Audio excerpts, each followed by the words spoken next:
بسم اللہ الرحمن الرحیم۔ معزز سامعین و ناظرین، یہ شوال کا مہینہ ہے جس کی 15 تاریخ کو یا 14 تاریخ کو غزوہ احد ہوا، جس میں 70 صحابہ کرام شہید ہوئے، جن میں سب سے افضل و اعلیٰ حضرت سیدنا امیر حمزہ رضی اللہ تعالیٰ عنہ عم رسول صلی اللہ علیہ وآلہ وسلم ہیں۔ چونکہ ان کا ذکر خیر ہو رہا ہے، سب دنیا میں لوگ ان کے بارے میں اپنے پیغامات بھیج رہے ہیں اور لوگوں کو ان کی عظمت کے بارے میں آگاہ کر رہے ہیں، اس لیے چند الفاظ میں بھی عرض کرنا چاہتا ہوں تاکہ میرے لیے توشہ آخرت بن جائے، نظریہ نجات بن جائے۔ حضرت امیر حمزہ رضی اللہ تعالیٰ عنہ رسول اکرم صلی اللہ علیہ وسلم کے نہ صرف یہ کہ سگے چچا تھے، بلکہ ان کے اور بھی رشتے ہیں حضور علیہ الصلوۃ والسلام کے ساتھ۔ ان کی جو والدہ ہیں ان کا نام حالہ بنت وہیب ہے، جو قبیلہ بنو زہرہ سے ہیں، یعنی حضرت آمنہ ام رسول صلی اللہ علیہ وسلم کے وہ خاندان سے ہیں، بلکہ وہ حضرت سیدہ آمنہ رضی اللہ تعالی عنہ ام رسول صلی اللہ علیہ وآلہ وسلم کی چچا زاد تھی، کزن تھی، یعنی حضور علیہ الصلوۃ والسلام اور حضرت امیر حمزہ دونوں کی شادی اسی قبیلہ بنو زہرہ میں ہوئی تھی، جس کا مدینہ طیبہ سے تعلق تھا۔ اور اس کے علاوہ وہ رسول اللہ صلی اللہ علیہ وسلم کے دودھ کے بھائی بھی تھے، یعنی رضاعی بھائی بھی تھے، کیونکہ حضرت سویبہ رضی اللہ تعالی عنہا نے رسول اکرم صلی اللہ علیہ وسلم کو بھی دودھ پلایا تھا اور حضرت امیر حمزہ رضی اللہ تعالیٰ عنہ کو بھی دودھ پلایا تھا۔ جو لونڈی تھی ابو لہب کی، اور پھر حضور صلی اللہ علیہ وسلم کی ولادت کی خوشی میں ابو لہب نے آزاد کیا تھا، وہ سارا بخاری شریف کے اندر واقعہ آتا ہے۔ تو اس لحاظ سے ان کا ایک رشتہ یہ بھی تھا حضور صلی اللہ علیہ وسلم کے ساتھ کہ وہ آپ کے رضاعی بھائی بھی ہیں۔ بہت ساری قربتیں ہیں ان کی سرکار دو عالم صلی اللہ علیہ وآلہ وسلم کے ساتھ، اس لیے وہ آپ سے بہت محبت رکھتے تھے، بہت پیار رکھتے تھے۔ ابتدا میں وہ اسلام نہیں لائے، مگر وہ آپ کا ساتھ دیتے رہے۔ شعب ابی طالب میں جب تمام بنو ہاشم کو محصور کیا گیا، 3 سال کے لیے قید کیا گیا اور ان سے مقاطعہ کیا تمام اہل مکہ نے کہ ان سے نہ کوئی شے خریدیں گے، نہ ان سے کوئی شے بیچیں گے، اور نہ ان تک کھانا پہنچنے دیں گے، تاکہ یہ مجبور ہو کر حضور صلی اللہ علیہ وسلم سے دستبردار ہو جائیں اور ان کی حمایت چھوڑ دیں اور ان کو ہمارے حوالے کر دیں، تاکہ ہم حضور صلی اللہ علیہ وسلم کے ساتھ معاذ اللہ جو چاہیں کرے۔ تو جن لوگوں نے حضور صلی اللہ علیہ وسلم کا ساتھ دیا، خاندان کے لوگوں نے، اور کہا کہ ہم بے شک کلمہ ابھی پڑھے یا نہ پڑھے، لیکن ہم محمد مصطفیٰ صلی اللہ علیہ وسلم کے ساتھ ہیں، ان کے دکھ میں شریک ہیں، اور ان کو ہم منکروں دشمنوں کے حوالے نہیں کر سکتے۔ ان میں حضرت امیر حمزہ رضی اللہ تعالیٰ عنہ بھی ہیں۔ انہوں نے بھی وہ ساری تکلیفیں قید و بند کی، برداشت کی سرکار دو عالم صلی اللہ علیہ وآلہ وسلم کے ساتھ۔ اور پھر وہ وقت آیا کہ اللہ تعالیٰ نے ان کے اوپر اسلام کا نور اور اسلام کا رستہ کھول دیا۔ وہ ایسے ہوا کہ وہ باہر شکار کے لیے گئے ہوئے تھے مکہ شریف سے باہر۔ ابو جہل ملعون نے حضور صلی اللہ علیہ وسلم کو سخت برا کہا،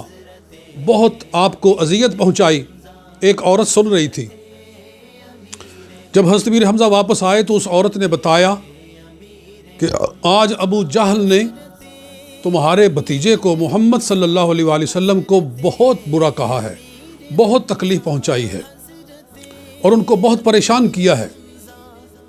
حضرت امیر حمزہ رضی اللہ تعالیٰ نے اس وقت چونکہ وہ شکار کر کے واپس آ رہے تھے اور کمان انہوں نے اپنے کندھے پہ رکھی ہوئی تھی، بڑی بھاری کمان تھی،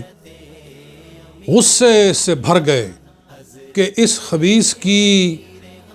عداوت اور اذیت رسانی بہت بڑھ گئی ہے، اب اس کا علاج کرنا پڑے گا۔ کہاں کدھر ہے؟ بتایا گیا کہ وہ حرم میں موجود ہے، کعبہ کے سامنے کہیں بیٹھا ہوا ہے۔ تو آپ اسی غصہ کے ساتھ حرم میں داخل ہوئے، ابو جہل ملعون کو دیکھا اور سیدھا آؤ دیکھا نہ تاؤ جا کے اپنی کمان اس کے سر پہ زور سے ماری کہ سر سے خون جاری ہو گیا، اور کہا کہ تیری یہ جرت کہ اب تو اتنے بکواسات کرنے لگا ہے، کیونکہ وہ جو اس نے بکواس کیے تھے اس میں اس نے نہ صرف حضور صلی اللہ علیہ وسلم کو گالی دی تھی بلکہ خاندان بنو ہاشم کو گالی دی تھی، ہاشمی خاندان کو گالی دی تھی اور عورتوں کو گالی دی تھی۔ حضرت امیر حمزہ نہ برداشت کر سکے اور جا کر اس کو زخمی کیا اور سیدھے رسول اللہ صلی اللہ علیہ وسلم کے پاس گئے اور جا کر کہا اشہد ان لا الہ الا اللہ واشہد ان محمد الرسول اللہ، کلمہ پڑھا اور دائرہ اسلام میں داخل ہو گئے۔ اللہ تعالیٰ نے ان کو اس عظیم شرف سے نواز دیا۔ اور پھر یہ بھی بڑی عجیب اور خوبصورت بات ہے کہ اللہ کے دو شیر آگے پیچھے اسلام لائے، 3 دن پہلے امیر حمزہ اسلام لائے اور 3 دن اس کے بعد حضرت عمر فاروق اسلام لائے، صرف 3 دن کا فاصلہ تھا۔ یہ 3 بڑے جرأت اور ہمت والے اور بہادر لوگ اسلام لائے کہ ان کے اسلام لانے سے گویا مکہ کی فضا ہی بدل گئی، اسلام کا ماحول ہی بدل گیا، اور پھر اس کے بعد کسی مسلمان کو اذیت نہیں پہنچائی جاتی تھی، کسی مسلمان کو اسلام لانے کی وجہ سے تکلیف نہیں پہنچائی جاتی تھی، اس لیے کہ اللہ تعالیٰ نے حضور علیہ الصلوۃ والسلام کو 2 ایسے ظاہری مضبوط سہارے عطا فرما دیے تھے۔ اور جب حضرت عمر فاروق اسلام لائے تو آپ سنتے رہتے ہیں کہ عرض کیا یا رسول اللہ ہم سچے ہیں، ہمارا دین سچا ہے، کیا ہمارا رب سچا ہے، آپ سچے ہیں؟ آپ نے فرمایا کہ بالکل اللہ سچا ہے، ہمارا دین سچا ہے، ہمارا قرآن سچا ہے۔ تو عرض کیا کہ پھر یا رسول اللہ یہ چھپ کر نمازیں پڑھنے کا کیا معنی ہے؟ چلیے میرے ساتھ، ہم جا کر حرم میں کعبہ کے سامنے کھڑے ہو کر نماز پڑھتے ہیں، ہم دیکھتے ہیں کون آپ کو روکتا ہے، کون ہمیں روکتا ہے۔ تو حضور علیہ الصلوۃ والسلام اس شان سے نکلے کہ ایک طرف امیر حمزہ جا رہے ہیں، دوسری طرف حضرت عمر فاروق جا رہے ہیں، پیچھے صحابہ کرام تھے سارے۔ جب یہ نورانی قافلہ اور یہ ایمانی قافلہ جب حرم میں داخل ہوا تو بڑے بڑے سورماؤں کا پیشاب جاری ہو گیا اور کسی کو جرأت نہیں ہوئی ہے پھر ان کو روکنے کی، اور انہوں نے بڑے اطمینان کے ساتھ طواف کیا اور عبادت کی، اور اس کے بعد پھر لوگوں کو ایسا سکون حاصل ہوا کہ پہلے اکا دکا لوگ دین میں داخل ہو رہے تھے، اس کے بعد پھر کثرت سے لوگ اسلام میں داخل ہونا شروع ہوئے۔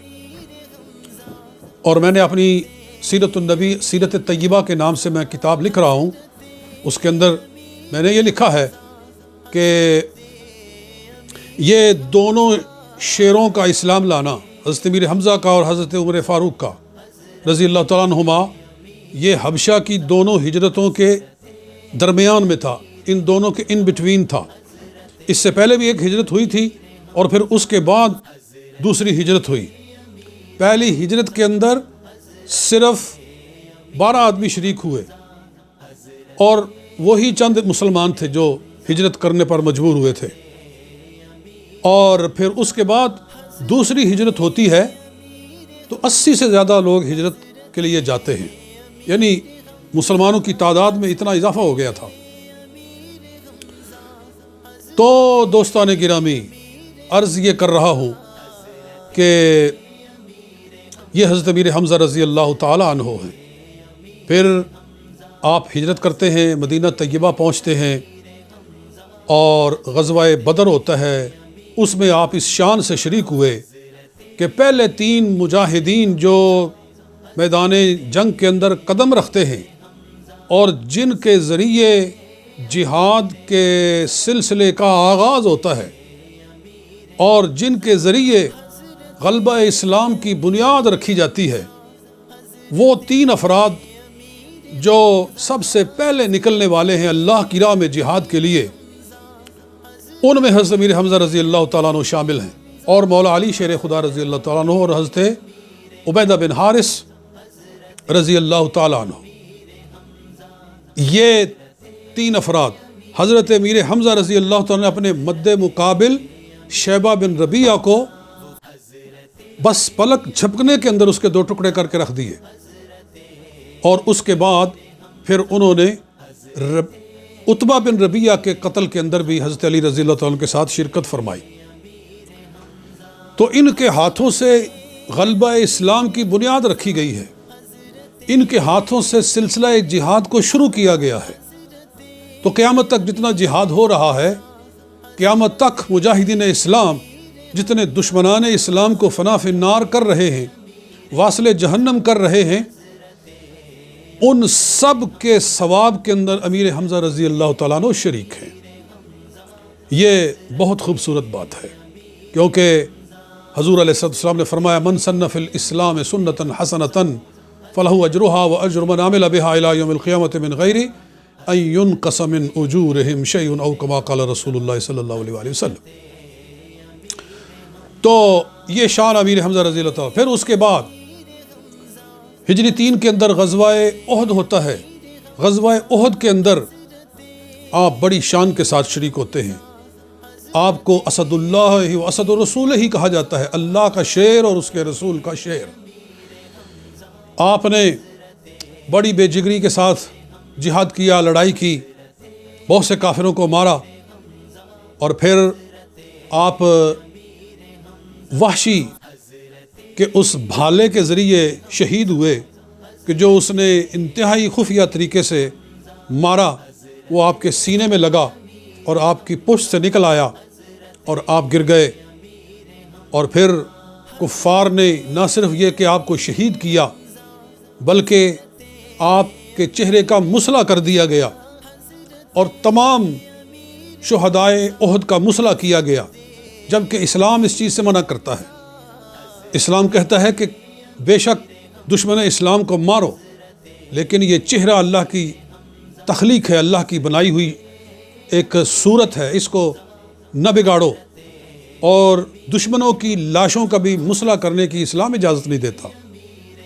بہرحال آپ کا مسلح کیا گیا، آپ کے ہونٹ کاٹ لیے گئے، آپ کا ناک کاٹ دیا گیا، آپ کی آنکھیں نکال لی گئی، بلکہ ہند نے جو ابو سفیان کی بیوی تھی، بعد میں اسلام لے آئے یہ لوگ۔ بہرحال اس وقت چونکہ اسلام نہیں لائے تھے، اس لیے جو کچھ بھی ان سے ہوا وہ ہوا۔ تو اس نے آپ کا پیٹ چاک کر کے اس میں سے کلیجہ نکال لیا، اور کلیجہ نکال کے چبانے کی کوشش کی، وہ اسے کھایا نہ گیا۔ حضور صلی اللہ علیہ وآلہ وسلم نے جب اپنے چچا امیر حمزہ رضی اللہ تعالیٰ عنہ کا مسلح شدہ چہرہ دیکھا تو آپ اپنے آنسوؤں پہ ضبط نہ فرما سکے، اور پھر آپ نے وہاں ارشاد فرمایا کہ اگر مجھے موقع ملے تو میں حمزہ کے بدلے میں 70 سرداران قریش کو، 70 کفار قریش کو ماروں گا۔ اور پھر اللہ تعالیٰ نے آپ کو فرمایا کہ اے محبوب، آپ رحمت للعالمین ہیں، آپ کی شان اس سے بہت اونچی ہے۔ تو حضور صلی اللہ علیہ وآلہ وسلم نے اپنا ارادہ ختم کر دیا، مگر اللہ رب العزت نے اپنے محبوب کی زبان سے نکلی ہوئی بات کو پورا کر کے دکھایا، اور وہ ایسے ہوا کہ جس دن مکہ فتح ہوا تو حکم یہ تھا کہ کسی کو قتل نہیں کرنا ہے سوائے اس کے کہ جو آگے سے تلوار اٹھائے۔ تو حضرت خالد بن ولید رضی اللہ تعالیٰ عنہ جس رستے سے داخل ہوئے، ایک دستہ اسلام کا، اہل اسلام کا، مجاہدین اسلام کا لے کر، تو آپ کی مزاحمت کی گئی، اور پتہ ہی نہیں چلا کہ دیکھتے ہی دیکھتے کفار کے 70 آدمی قتل ہو گئے، اور فرماتے ہیں علماء کرام کہ یہ حضور صلی اللہ علیہ وسلم کی اس کہی ہوئی بات کا پورا ہونا تھا جو آپ نے فرمایا تھا کہ میں امیر حمزہ کے بدلے میں 70 کافروں کو ماروں گا۔ اللہ تعالیٰ نے آپ کی اس بات کو پورا کر کے دکھا دیا، اور وہ حضرت امیر حمزہ کے بدلے میں قتل ہوئے۔ یہ امیر حمزہ رضی اللہ تعالیٰ عنہ کی شان ہے۔ پھر دیکھو کہ حضور صلی اللہ علیہ وآلہ وسلم نے امیر حمزہ رضی اللہ تعالیٰ عنہ کی میت کو، آپ کے جنازہ کو سامنے رکھا، اور ایک ایک آدمی لایا جاتا تمام شہدائے احد میں سے، اور اس کا جنازہ پڑھا جاتا۔ سب سے پہلے رسول اللہ صلی اللہ علیہ وسلم جس کا جنازہ پڑھا وہ حضرت امیر حمزہ ہیں، اور اس کے بعد ایک ایک آدمی لایا جاتا اور ساتھ میں رکھا جاتا، اور حضور اس کا جنازہ پڑھتے، اور حضرت امیر حمزہ کو دعا میں شامل رکھتے۔ وہ سامنے ہی ان کا جسم مبارک پڑا رہا، اور ایک ایک شہید کو لا کر جنازہ پڑھا جاتا رہا اور اٹھایا جاتا رہا، لیکن جناب امیر حمزہ رضی اللہ تعالی عنہ کا جنازہ وہیں موجود رہا، اور تمام جنازوں کے اندر ان کو شامل فرمایا گیا۔ یہ ان کی اہمیت ہے، یہ ان کا مقام ہے، اور یہ ان کی عظمت ہے اللہ اور اس کے رسول صلی اللہ علیہ وآلہ وسلم کی بارگاہ میں۔ اور پھر یہ بھی آپ کی شان کے اندر لکھا ہوا ہے، اور میرے سامنے یہ اسد الغابہ ہے فی معرفت الصحابہ، یہ کتاب ہے امام ابن جزری رحمۃ اللہ تعالی علیہ کی۔ تو اس کے اندر یہ بھی لکھا ہوا ہے کہ حضرت میر معاویہ رضی اللہ تعالیٰ عنہ کا جب دور خلافت آیا تو آپ نے اہل مدینہ کے لیے ایک نہر کھدوائی، اور وہ نہر اس طرح سے مدینہ شریف میں پہنچی کہ سامنے میدان احد آ گیا۔ تو انہوں نے اعلان فرمایا کہ لوگ اپنے اپنے شہداء کے اجساد کو یہاں سے نکال لیں اور ان کو جا کر جنت البقیع میں یا کسی اور جگہ پہ دفن کریں۔ تو سب سے پہلے حضرت امیر حمزہ رضی اللہ تعالیٰ عنہ کی قبر شریف کو کھولا جانے لگا، کیونکہ وہ سب سے عظیم تر ہیں تمام شہدائے احد میں سے۔ تو سب سے پہلے ان کے جسد مبارک کو نکالنے کا ارادہ کیا گیا۔ تو کھدال جو ہے نا، جس کے ساتھ کھدائی کی گئی، وہ غلطی کے ساتھ آپ کے پاؤں شریف کو لگ گیا، اور لکھا ہوا ہے یہاں کہ اصاب المر رجل حمزہ تھا۔ تو وہ جو کھدال تھا وہ حضرت امیر حمزہ رضی اللہ تعالی عنہ کے رجل کو، آپ کے پاؤں کو لگا، فطار منہ الدم، تو اس سے خون بہنا شروع ہو گیا۔ حالانکہ اس واقعہ کو قریباً 40 برس سے زیادہ دور گزر چکا تھا، تو آپ کا جسد مبارک اسی طرح تر و تازہ، بلکہ خون دوڑ رہا ہے جسم مبارک کے اندر اس طرح سے۔ اللہ اکبر، یہ شہیدوں کی شان ہے۔ اس لیے رب تعالیٰ نے فرمایا وَلَا تَحْسَبَنَّ الَّذِينَ قُتِلُوا فِي سَبِيلِ اللَّهِ أَمْوَاتًا بَلْ أَحْيَاءٌ عِندَ رَبِّهِمْ يُرْزَقُونَ۔ اور یہ آیت بھی احد کے شہیدوں کے لیے ہی نازل ہوئی تھی، مجھے یاد آ گیا۔ احد کے شہیدوں کے لیے ہی یہ نازل ہوئی تھی کہ جب یہ لوگ شہید ہو گئے اور جنت میں ان کی ارواح پہنچی، تو وہاں یہ خوبصورت پرندوں کی شکل میں اڑ رہی ہیں، کبھی اس درخت پہ بیٹھتی ہیں، کبھی اس درخت پہ بیٹھتی ہیں، جنت کی نہروں کو، جنت کی بہاروں کو، جنت کے گلزاروں کو یہ لوگ دیکھتے ہیں تو کہتے ہیں کہ اللہ اکبر، اللہ تعالیٰ نے ہمیں کیسی کیسی نعمتوں سے نواز دیا ہے، لیکن ہمارے گھر والے رو رہے ہوں گے، ہمارے گھر والے پریشان ہوں گے، اے کاش اگر ان کو پتہ چل جائے کہ ہم کیسی بہاروں کے اندر ہیں تو وہ نہ روئیں، ان کو صبر آئے۔ تو رب العالمین نے ارشاد فرمایا کہ اے شہیدو، تمہاری خبر میں پہنچاتا ہوں۔ تو اللہ نے پھر یہ آیت نازل فرمائی کہ جو لوگ اللہ کی راہ میں شہید ہو گئے ہیں انہیں مردہ نہ کہو، نہ سمجھو، بل احیاء عند ربہم یرزقون، وہ تو اپنے رب کے پاس موجود ہیں، ان کو رزق عطا فرمایا جا رہا ہے۔ فرحین بما آتاہم اللہ من فضلہ ویستبشرون بالذین لم یلحقوا بہم من خلفہم اللہ خوف علیہم ولا هم يحزنون یستبشرون بنعمت من اللہ فضل